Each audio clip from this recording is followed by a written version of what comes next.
बिस्मिल्लाहिर्रहमानिर्रहीम। अस्सलाम वालेकुम बच्चों। लेक्चर नंबर 22 में आज हम चैप्टर नंबर 18 के जो टॉपिक हमने पढ़ लिए हैं उससे रिलेटेड शॉर्ट क्वेश्चन करेंगे और उसके बाद हम देखेंगे कि ट्रांजिस्टर क्या चीज़ है। कि ट्रांजिस्टर के बारे में भी हमने शुरू में बताया था कि ट्रांजिस्टर के बारे में भी हमने पढ़ना है। तो इसके अंदर ट्रांजिस्टर की डेफिनेशन देखेंगे और शॉर्ट क्वेश्चन देखेंगे कि जो हमने कवर कर लिए हो। तो इसमें आपके पहले 7 शॉर्ट क्वेश्चन जो हैं वो कवर हो रहे हैं। तो इसमें हम शुरू करते हैं क्वेश्चन नंबर 1 से। How does the motion of an electron in N type substance differ from the motion in a P type substance. उसने कहा है कि जब हम सेमीकंडक्टर मटेरियल की बात कर रहे हैं तो उसके अंदर एन टाइप और पी टाइप सेमीकंडक्टर मटेरियल के अंदर इलेक्ट्रॉन की मोशन होल की मोशन से कैसे डिफरेंट होती है। तो हमें पता है कि एन टाइप मटेरियल के अंदर मेजॉरिटी चार्ज कैरियर जो होते हैं इलेक्ट्रॉन होते हैं और पी टाइप मटेरियल के अंदर मेजॉरिटी चार्ज कैरियर जो होते हैं वो होल्स होते हैं।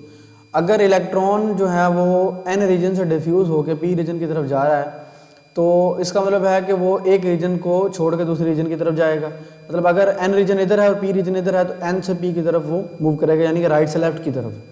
सेम उसी टाइम पे जो है वो होल डिफ्यूज़ होकर वो जब इलेक्ट्रॉन इधर से इधर तक जाएगा तो उसकी जगह एक पीछे खाली जगह बच जाएगी। तो इसका मतलब है कि जब इलेक्ट्रॉन एक जगह से दूसरी जगह जंप करके जाता है तो पीछे वो एक होल क्रिएट कर देता है। तो इलेक्ट्रॉन जो होता है वो पॉजिटिव चार्ज यानी कि होल के ऑपोजिटली मूव कर रहा होता है। तो यहाँ पे लिखा हुआ है इन एन टाइप मटेरियल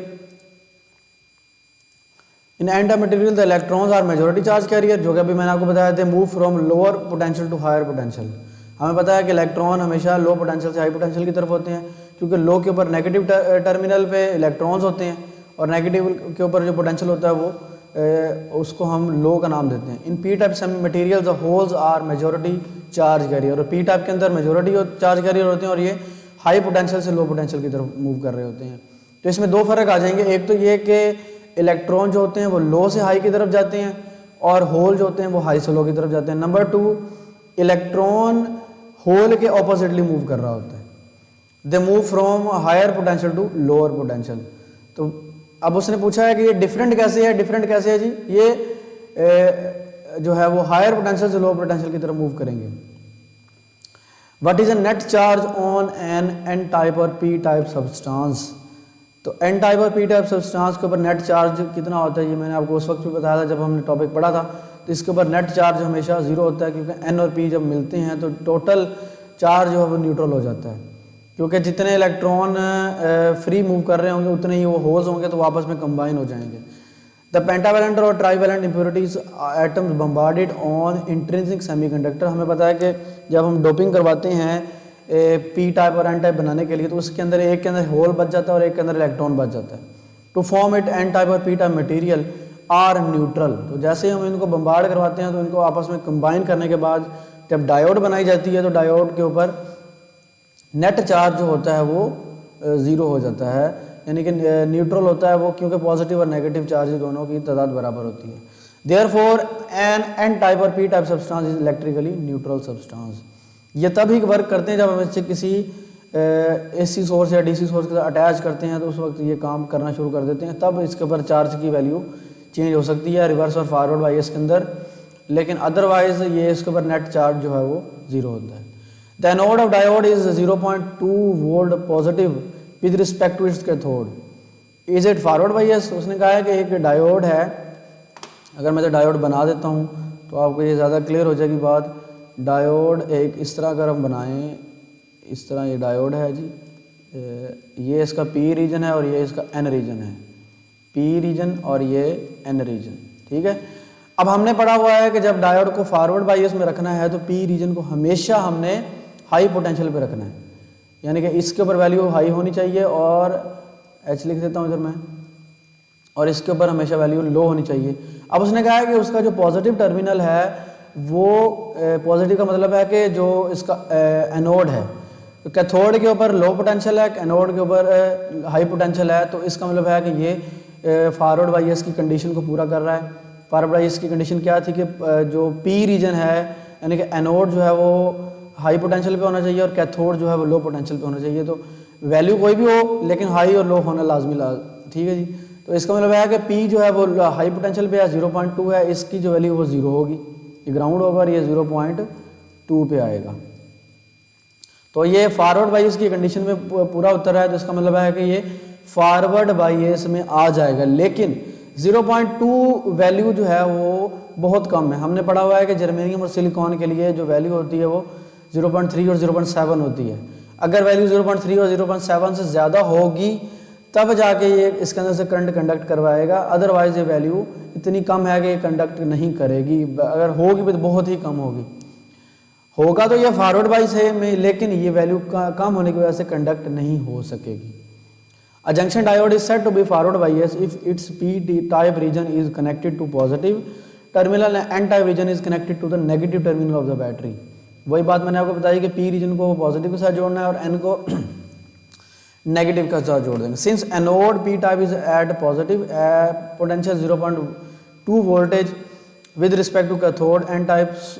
अब एनोड के ऊपर जो पोटेंशियल है वो 0.2 है और कैथोड के ऊपर 0 है, तो 0.2 ग्रेटर आता है 0 से, तो इसका मतलब है कि P के ऊपर वैल्यू ज़्यादा है। So it satisfies the condition for the forward bias. तो ये फॉरवर्ड बायस की कंडीशन तो पूरा कर रही है, लेकिन फॉरवर्ड बायस में होगी, बट वैल्यू कम होने की वजह से क्या होगा कि ये करंट कंडक्ट नहीं करवाएगी। But the potential barrier of the germanium and silicon 0.3 and 0.7 respectively, हमने ये बात पढ़ी भी हुई है। So such small value of voltage can not produce forward current. तो जब तक ये बैरियर को क्रॉस नहीं करती तब तक ये आगे करंट को फ्लो नहीं करवा सकेगी, इसलिए 0.2 जो है वो 0.3 से भी कम है और 7 से भी कम है। इसलिए हम कह सकते हैं कि ये फॉरवर्ड बायस में तो आ जाएगी, लेकिन क्या होगा, करंट कंडक्ट नहीं होगा।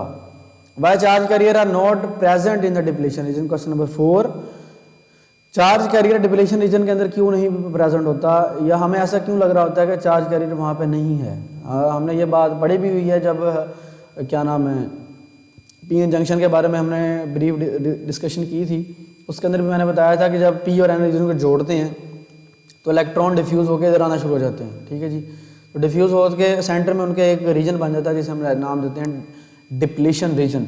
अब डिप्लीशन रीजन के अंदर जितने पॉजिटिव चार्ज होते हैं उतने ही नेगेटिव चार्ज होते हैं, तो टोटल नेट रिजल्ट जो होता है वो 0 होता है, यानी कि न्यूट्रल होता है। इसलिए डिप्लीशन रीजन के अंदर कोई चार्ज हमें नज़र नहीं आ रहा होता, क्योंकि पॉजिटिव और नेगेटिव की तादाद बराबर होकर कंबाइन होकर ये न्यूट्रल हो जाते हैं। When a p-type semiconductor is brought close to an n-type to form a p-n junction। वही बात मैंने आपको बताई कि सेमीकंडक्टर मटेरियल को जब हम बनाते हैं, यानी कि डायोड जब हमने बनाना है तो n टाइप और p टाइप को जोड़ना है, जिसकी वजह से एक जंक्शन बन जाता है। And then the free electrons near the junction in the n region began to diffuse across the junction into the p region. ये सारी वही बात है जो हमने लेक्चर के अंदर पढ़ी थी कि n रीजन से इलेक्ट्रॉन डिफ्यूज होकर p रीजन में जाएंगे और वहाँ पे कंबाइन होना शुरू हो जाएंगे। Where they combine with the holes near the junction and neutralize the hole in the p type. तो वहाँ पे होल के साथ जब ये कंबाइन होगा तो ये न्यूट्रल एटम बन जाएगा।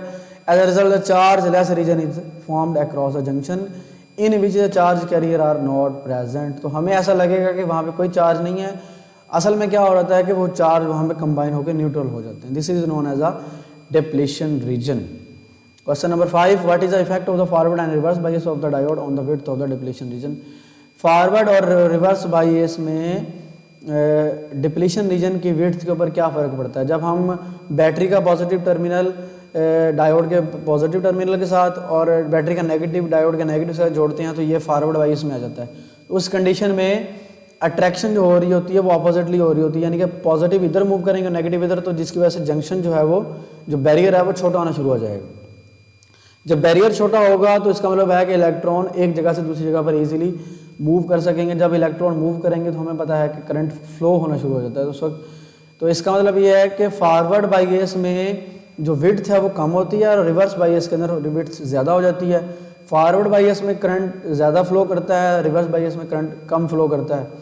फॉरवर्ड बायस के अंदर करंट जो होता है वो मेजॉरिटी चार्ज कैरियर की वजह से होता है और रिवर्स बायस के अंदर करंट जो होता है वो माइनॉरिटी चार्ज कैरियर की वजह से होता है, क्योंकि वहाँ पे रिपल्शन हो रही होती है। ये तीन इसके पॉइंट्स हैं जो कि आपने याद करने हैं। When the diode is forward bias current will flows through the diode due to majority charge carrier. The width of the depletion region decreases and milli ampere current will flow. अब ये पहली बात हुई है डायोड फॉरवर्ड बायस के बारे में बताई गई है। ये देखिए ये फॉरवर्ड बायस के बारे में और ये रिवर्स बायस के बारे में।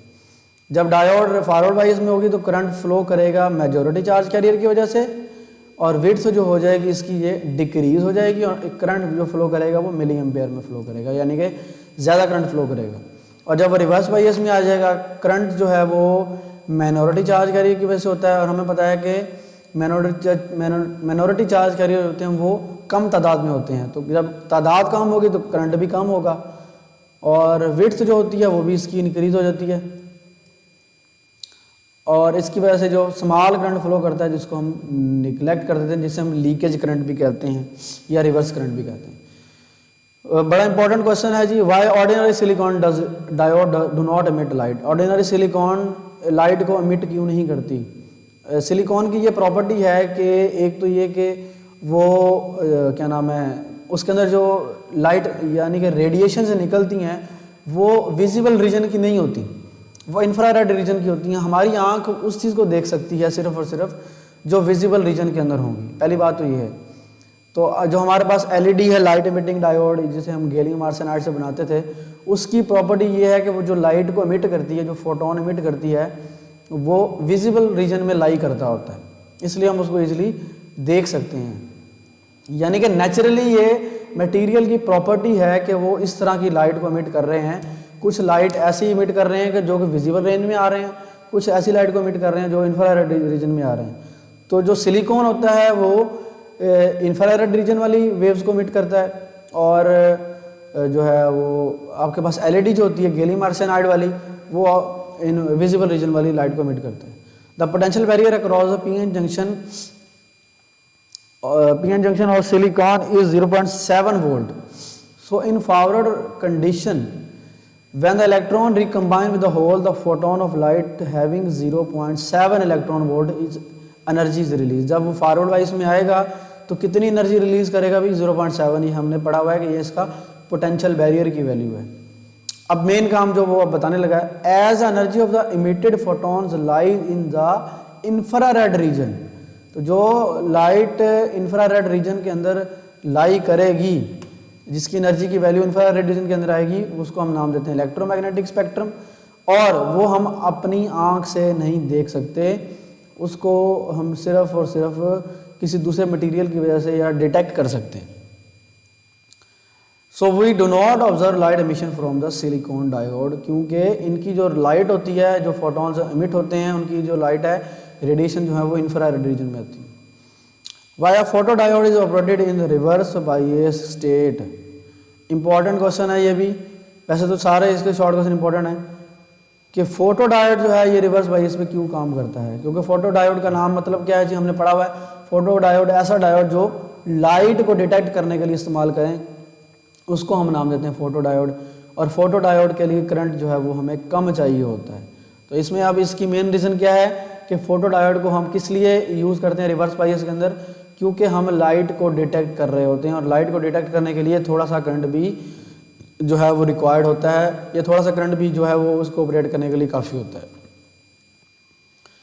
Photo diode is use for detection of light, it is operated in the reverse bias condition when no light is incident on the junction, the reverse current almost negligible। हमने ये बात पढ़ी भी थी, battery इसके साथ अटैच करते तो रिवर्स बायस में लगा देते तो करंट इसके अंदर से फ्लो नहीं करता था। जैसे लाइट इसके ऊपर इंसिडेंट होती थी तो करंट इसके अंदर से मैक्सिमम फ्लो होना शुरू हो जाता था, और जो है वो लाइट जैसे जैसे इंटेंसिटी बढ़ाते थे वैसे वैसे करंट की वैल्यू भी बढ़ना शुरू हो जाती थी। When a photo diode is expose to light, जब लाइट इसके ऊपर पड़ती है, the reverse current increase with intensity of light, तो वैसे वैसे करंट की वैल्यू भी बढ़ना शुरू हो जाती है। The reverse bias condition of a photo diode is useful for the detection of light, तो ये लाइट की डिटेक्शन के लिए इस्तेमाल करते हैं। उसके बाद है ट्रांजिस्टर। ट्रांजिस्टर बेसिकली ट्रांजिस्टर का मतलब होता है कि ऐसी 3 लेयर्स। ट्रांजिस्टर को हम अगर ग्रीक वर्ड में देखें तो इसका मतलब होता है 3 लेयर्स।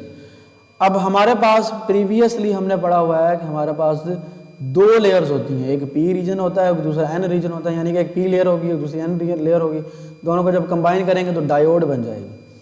अगर हम 3 लेयर को जोड़ दें तो इसका मतलब है कि जो हम चीज़ बनाएंगे उसे हम नाम देंगे ट्रांजिस्टर। और ट्रांजिस्टर के अंदर या तो 2 लेयर पॉजिटिव रीजन की होगी यानी कि पी रीजन की होगी, या 2 लेयर्स एन रीजन की होंगी। तो इसका मतलब है कि ट्रांजिस्टर 2 तरह के होते हैं, एक पीएनपी और एक एनपीएन।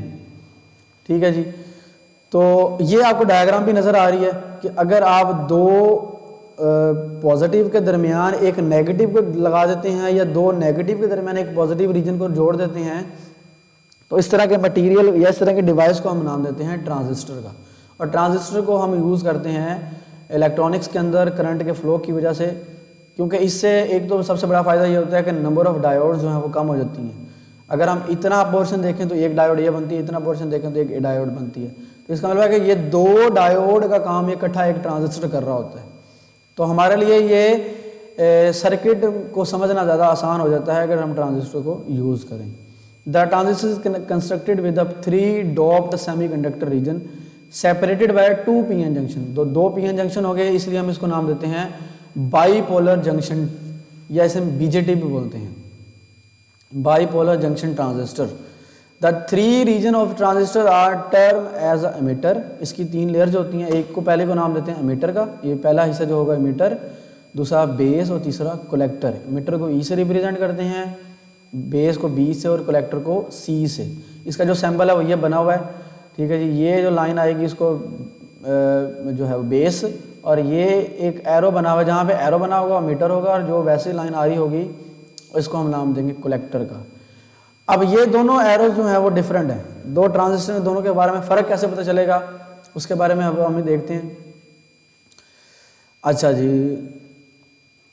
किधर गया? The 3 region of transistor are term as emitter, base and collector, and 2 PN junction are called base emitter junction and collector base. इसका जो अगर हम जंक्शन को बनाएं, क्योंकि डायोड के अंदर हम बात करते थे जंक्शन की, तो जब तक जंक्शन को नहीं हम पढ़ेंगे तब तक इसके अंदर हम कंप्लीट स्टडी नहीं कर सकते। तो उसके 2 जंक्शन बन सकते हैं, एक इधर से पी और इधर से एन, और इधर से एन और इधर से पी, यानी कि ये एक जंक्शन बन जाएगा और ये एक जंक्शन बन जाएगा। तो एक जंक्शन बन जाएगा मीटर और बेस का, दूसरा बन जाएगा कलेक्टर और बेस का। तो अब ये बात आपने याद रखनी है कि जब हम ट्रांजिस्टर के बारे में पढ़ेंगे तो इसके अंदर 2 जंक्शन है, दोनों के बारे में अलग अलग से स्टडी करेंगे। एमिटर बेस जंक्शन कैसे काम करता है और कलेक्टर बेस जंक्शन कैसे काम करता है, और फिर उसके बाद इसकी कंडीशन देखें। कंडीशन क्या है जी इसकी? For the normal operation of a transistor the base emitter junction is forward bias. Base और एमिटर इस ये फॉरवर्ड बायस में होना चाहिए, यानी कि इधर से करंट फ्लो करेगा और बेस के अंदर से फ्लो करके कलेक्टर तक जाएगा। And collector base junction is reverse bias, इसके अंदर से करंट इधर को फ्लो नहीं कर पाएगा क्योंकि ये रिवर्स बायस कंडीशन में है। तो ये जो कंडीशन है ये शॉर्ट क्वेश्चन में भी आ सकती है और एमसीक्यू में पूछ लेता होता है, वो इंपॉर्टेंट है ये। तो बेस एमिटर जंक्शन फॉरवर्ड और बेस कलेक्टर जंक्शन जो है वो रिवर्स, यानी कि इधर से करंट फ्लो करके इधर को जाएगा। तो ये एरो बनाने का मकसद सिर्फ ये है कि यहाँ से हमें पता चल जाए कि करंट किस तरह को फ्लो कर रहा है। तो हमें पता है कि 2 तरह के ट्रांजिस्टर होते हैं, एनपीएन और पीएनपी। अगर 2 एन के दरमियान एक पी आ जाएगा तो फिर वो बन जाएगा एनपीएन, और अगर 2 पी के दरमियान एक एन आ जाएगा तो ये बन जाएगा पीएनपी। तो ये पहला हमारा पास ट्रांजिस्टर है जी NPN transistor. If a P type region is sandwich between 2 N type region then transistor is called NPN. 2 N होने चाहिए, जैसे ये है एक एन ये है और एक एन ये है, तो इसको हमने नाम दे दिया, इसको हम नाम दे देते हैं एनपीएन का, एन पी और ये एन। ये आपके पास ट्रांजिस्टर जो है वो एनपीएन है। और अगर हम 2 ट्रांजिस्टर इस तरह जोड़ें कि उनमें 2 पी के दरमियान एक एन आ जाए तो फिर उसका नाम देंगे पीएनपी। तो ये आपके पास पीएनपी ट्रांजिस्टर बन गया। ये आपने सैम्पल के तौर पर इसमें फ़र्क रखना है। सैम्पल के तौर पर फ़र्क क्या है कि जो आपके पास पीएनपी होगा उसका एरो अंदर की तरफ होगा, और जो आपके पास एनपीएन होगा उसका एरो बाहर की तरफ होगा। ये आपने फ़र्क इसमें अच्छे तरीके से याद कर लेना है और आपको पता होना चाहिए कि उनके दरमियान क्या फ़र्क है। इंशाल्लाह नेक्स्ट लेक्चर के अंदर इसकी वर्किंग देखेंगे और देखेंगे कि ट्रांजिस्टर को एज अ एम्पलीफायर के तौर पर कैसे काम कर सकते हैं हम। तो ये इंशाल्लाह बाकी इसकी वर्किंग और बाकी मज़ीद इसकी बायसिंग कि ट्रांजिस्टर को बैटरी के साथ जोड़ने के बाद कैसे काम करता है, ये नेक्स्ट लेक्चर के अंदर डिस्कस करेंगे। उतनी देर तक अपना ख्याल रखिएगा और बुक पढ़ते रहिएगा। कोई किसी किस्म की कन्फ्यूजन हो तो आपने मुझसे कंसल्ट कर लेना है। उतनी देर तक अपना ख्याल रखिएगा। अल्लाह हाफ़िज़।